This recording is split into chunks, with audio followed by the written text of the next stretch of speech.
so glad to be on the show. How are you? I know. Well, now you're on the show. But you've been here before, by the way. Yeah, when I had a bowl cut as a baby. That's right. A bunch of other things. I'm trying to think of what's the first year that Cole was on the show? Do we know? Do you have any idea? I don't remember breakfast. I don't know why you're asking me. 99. 99 was the first time. And what were you on for in 1999? Something. Oh my gosh, wait. Yes. Gosh. Do you still have that shirt? Yeah, I do. I bet you do. Dylan does too. It's weird how like my baby style is now coming back around. Yeah. Like overalls and bowl cuts are like you go to Greenpoint or Brooklyn and everyone's just wearing that now. Exactly. I'd like to say that we started those fashion trends in 1999. Was that Big Daddy? Probably Big Daddy or a diaper commercial. I gotta tell you.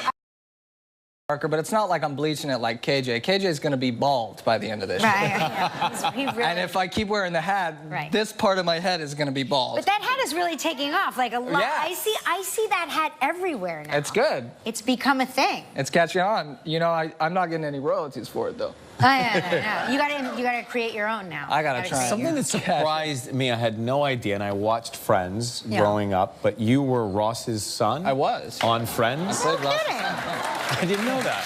That's a good gig. It was a good gig. I think we have a clip of that. Do we have that? Oh, man. You know, when you were a baby, oh my God, you and I used to hang out all the time. Were you ever not cute? Because I was your daddy's girlfriend. But you're not anymore. No, I'm not. Because you guys were on a break. Hey, we were not on a...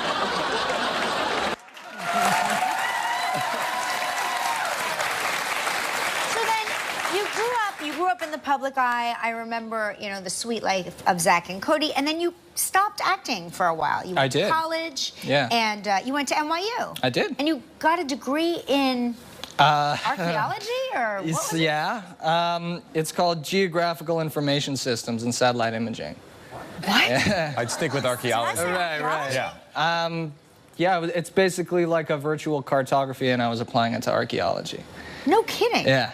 That's like a real job. It was. And then Riverdale feels like a real job too, if I'm being honest. So you were studying that, doing that, and then this script came along and brought you back into acting? And I was like, whatever with the artifacts. I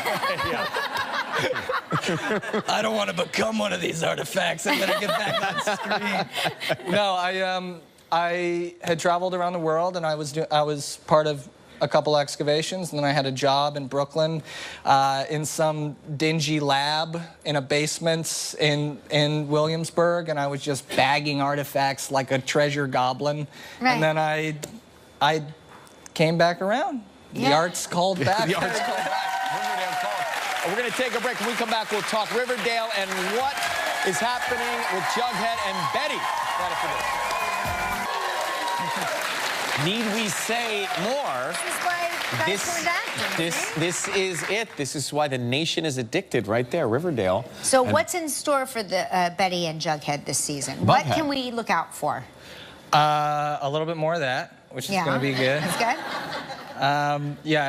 They're contractually obliged to give me as many kiss scenes as possible. I wrote it into my contract. I was just watching the audience's faces, and they're almost like kissing along with you. It's they're like. Have you guys ever tried to make out with the air? Yeah. Not that I have or anything. Yeah. It's a very awkward look, and you guys all just did it. Yeah. So thank you for that. I liked it. We were audience members for They participated in this segment. Right. So Jughead is in this new school. How's he reacting to everything that's new now? So first season, he intentionally took a stance against getting involved with anyone or anything. He objected against a lot of that, but this new school is sort of forcing his hand and making him take action, which is something he's kind of fundamentally against.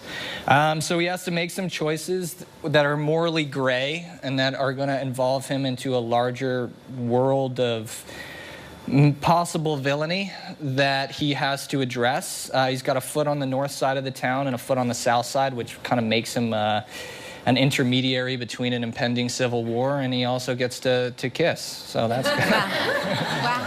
Well said. And Mark your husband lives this every day at work. This is his world. That's right. So it's Riverdale Wednesdays at 8 p.m.